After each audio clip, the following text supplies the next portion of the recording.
I'm Michael Fox, and this is the Prospector Podcast. And I have joining me today Joe Kizis, the President and CEO of Bravada Gold. Welcome, Joe. Thanks for having me, Michael. Good to see you again, or hear from you again. Yeah, we saw each other just last week in Vancouver, and unfortunately, we couldn't quite mesh our schedules up properly to do this in person. So here we are back doing this via Zoom, but it'll be good to catch up with Bravada Gold and the activity of the past year. So before we get into that, let's give everybody a quick overview of what Bravada Gold is so they know what we're talking about from here on. Hey, yeah, very good. Yeah, so we're a prospect generator explorer group. We have a number of projects. We're focused on the area of Nevada, which is really one of the best areas to explore and best areas to succeed with exploration in the U.S. And in fact, in that way, elsewhere in the world, it's a great place to find new discoveries, and we continue to find new discoveries there. So our projects, we take them to a certain point. We're the explorers. We then turn that over to a mining company or sell it to a mining company. There's a number of ways of taking our successes and moving on with them. And right now we have 8 projects in Nevada. We have a royalty on a project in Ontario as well. Yeah, that's one of the things that I actually like about you and your management is that you fully understand what your role is. There's no stepping outside and coloring outside the lines. And a lot of companies, they do get into trouble when they take a project beyond their level of expertise. They have a tendency to bog themselves down, where you guys will take a project and know when it's time to pass the baton along to somebody else. And 2024 was kind of a year where some of that baton passing, has occurred. You had your Wind Mountain project that you guys have explored quite extensively, and you've kind of taken it to the limit of what you guys can do as an explorer. And now you're looking for a new partner on that for them to pick up the ball and continue driving it towards the end zone, so to speak. So let's talk a little bit about Wind Mountain and the type of a company that you're looking to come in next and pick up that ball and run. Yeah, well, with Wind Mountain, it's a previously mined property. We've found quite a bit more mineralization, and over the years have done various types of drilling to find additional blocks of mineralization. We've done a number of resource updates, and in 2022 we did a PEA on what we called a phased program, where we had an area that was close to the existing mineralization downhill in a flat spot. It's limited in size to about 30 million tons because of a big power line that would be way too expensive to move. And so, we did a PEA based on, okay, here's the first few years of production, 30 million tons. It's pretty profitable. There's, it showed an internal rate of return of 38%, low capital costs. It's very low. It's good margin material and not particularly high grade, but good margin because there's very little strip ratio, less than a 1 to 1 or less than a half to 1. The metallurgy is good, so it's easy. It's all oxide. It's easy to leach. So, what that PEA suggests is that it would be a profitable little mine for maybe 40 to 50,000 ounces a year for about 4 to 5 years. And there was additional material that would fit into a modeled pit. That pit was modeled on $17.50 gold and $21 silver. So, quite a bit lower than today's prices. Certainly, operating costs and capital costs have gone up, but not as much as the price of gold. So the margin should even be better right now.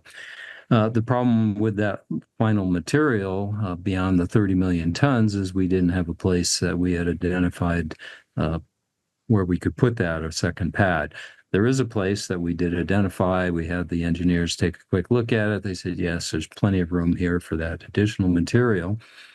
And there's a lot of room for more material. So there are areas where we've done some limited drilling. We have some resource blocks that fit together, but we haven't drilled that out in part because it would take up some of the uh, permitting areas that we had expanded, to about our 5 acre limit.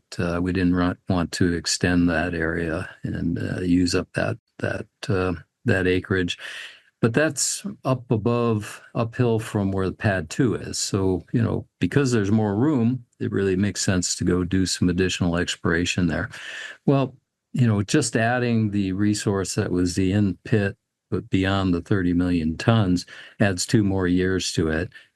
There's certainly some room to add additional years beyond that. And we think we have a plan to extend mineralization from areas where we've done some drilling, but not sufficient to produce a resource to bring this mine up to a 10-year period. So there is a point of exploration where you want to be exploring for years 6 through 10. You do have a lead time to do that. But our feeling is that we have an economic deposit right now for a smallish type mining company. So we're out talking to a number of relatively small mining companies that have an experience to do, an open pit heap leach operation, fairly low cost, and it's quite profitable. And we think we can extend that for further years. So we're looking for either a partner or a sale or something. I mean, we've kind of laid out what the exploration program would do. And our thought is that we would take our skill set and start applying that to some other projects. Yeah, and as I say, in your lane and know where you're going. Now, you actually acquired a new project.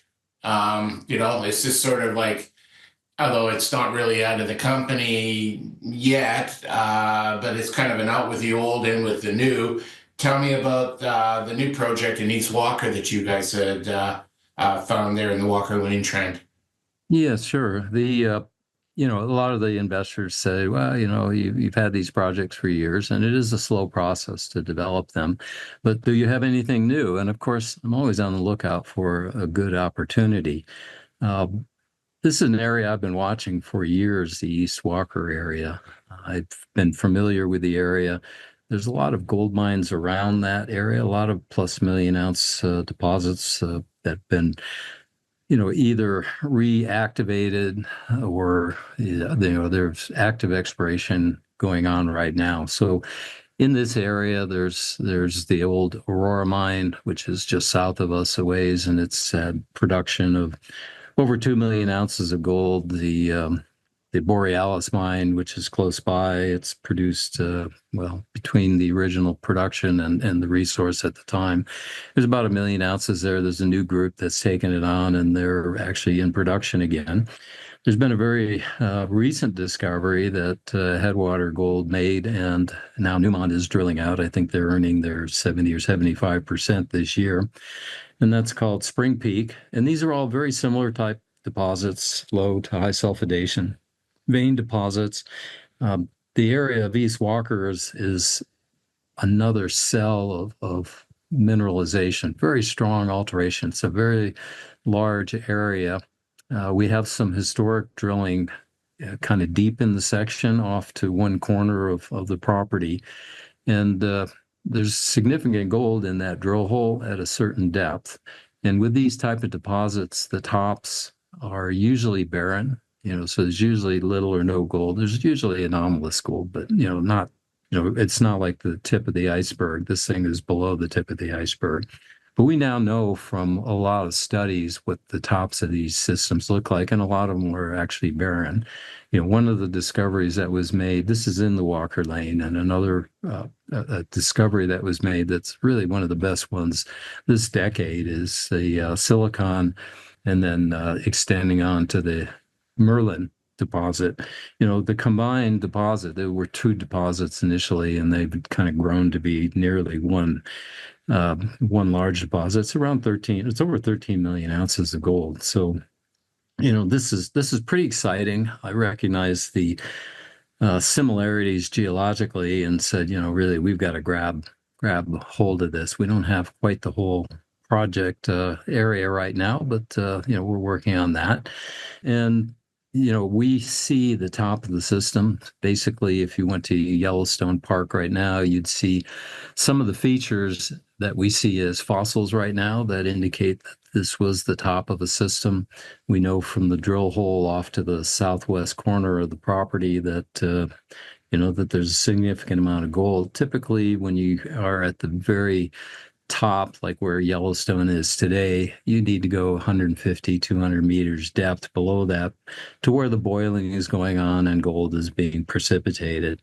And that's about the same distance that the mineralization is in that southwestern part of the property. So we have, something like, I don't know, 3 to 4 kilometers of strike length on a structure that does have gold on it on one end, and it's never been drilled really, into the area where we are. There are some historic holes from the 1980s that are, something like, 120 meters deep or something. They're just not deep enough, and looks like they were vertical holes, so they could have drilled right next to the high grade and never hit it.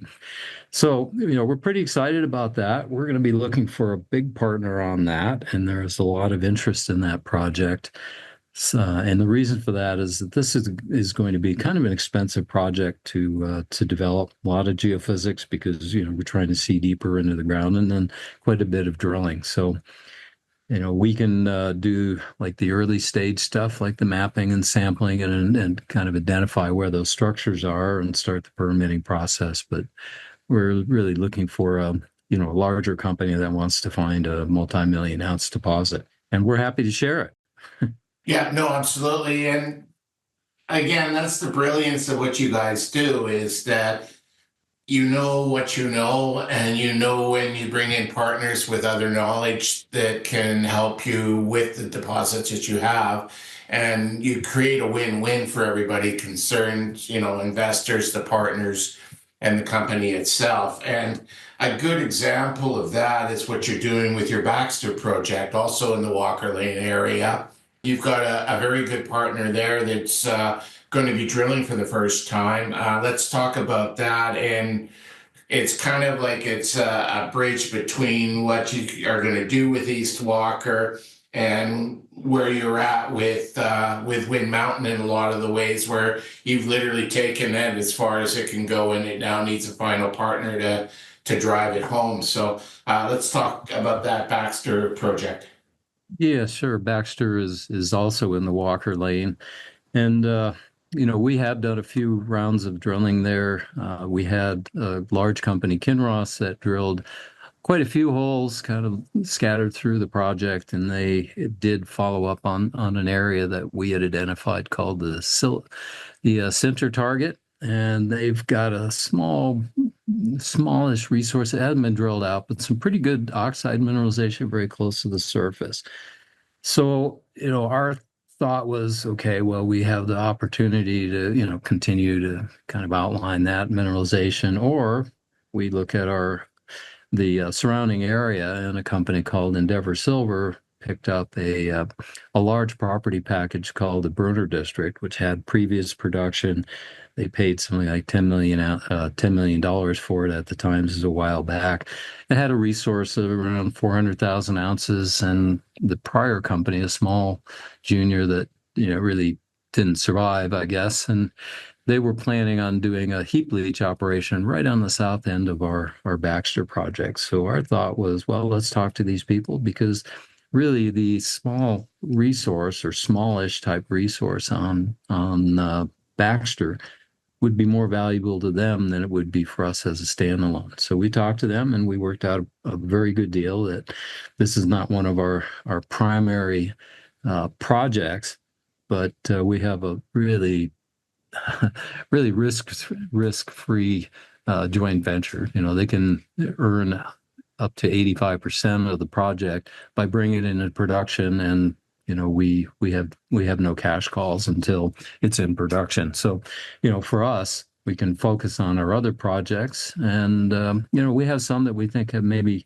better upside. Our Highland project is not too far away from the Baxter project. It's about 6 kilometers to the northeast, and we have some really good drill targets there. So if we ever did get to the point where we wanted to do some drilling on our own, that's a project that I would put money into first. We are also looking for a partner on that one.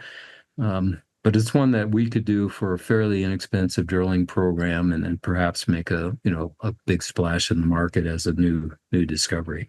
So, that's kind of what we do. We do some drilling when the markets are such that, we can raise sufficient money to do something of use. And if that drilling is going to make a difference to the project, and that usually means from our investor standpoint, it's a new discovery. In other words, could you drill this to add more ounces? Okay, well, that's kind of in the Wind Mountain category of work, and that's a project where we had a resource. Okay, we can add some. Do we want to add more? Well, we probably have more upside by drilling a project like Highland, where we've got some high-grade mineralization. Elsewhere, we think we know where more of it is, and that's something we can do for a relatively small amount of money. Yeah, and people are going to pay a little bit more attention to that because it would be a new discovery as opposed to expanding something that they're already aware of. Exactly. Yeah, and Highland has the opportunity to be a really high grade deposit. Its model is a little bit closer to something like the Midas district in Nevada, which just keeps producing high grade veins that are in some cases buried and just being discovered recently. Hecla has that now. They made a discovery at what they call their Green Racer. They may have changed the name now, but their first announcements were very high grade, 13 ounces per ton of gold, and kind of a vein that was underneath barren rock that looks a lot like what we see at our East Walker project. Things that look like what the Yellowstone is producing today in their hot spring systems. And, if you see it once, it's generally you can see it a second time, and that's where the opportunities lie. So if people want to follow the company and all the various projects and how they develop, or maybe they're a potential JV partner and want to kind of start their due diligence by looking at your website, et cetera, where would they do so? Yeah, that's bravadagold.com. And BVA is the symbol on the TSX, and on the over-the-counter, it's BGAVF, and the OTC. Yeah, our website is probably a good place to start. And anybody who needs any additional information, they can contact me. I'm happy to answer questions. Yeah, no, that's one of the things. You're one of the CEOs that's very open to talking to people when they call, and that's always a big plus. Happy to have done this, and I look forward to getting a update again further into the year as these projects move forward in 2025. Well, thank you very much, Michael, for the opportunity, and thank you to our shareholders that have been patient with us as we continue on towards making everyone some money. Perfect. Thanks, Joe. Bravada Gold is a paid sponsor of the Prospector News. The host owns shares of Bravada Gold bought at the market for investment purposes. The Prospector News podcast is for educational purposes only. The opinions expressed are those of the participants and are not to be taken as investment advice. Listeners need to do their own due diligence and seek advice of a licensed investment advisor.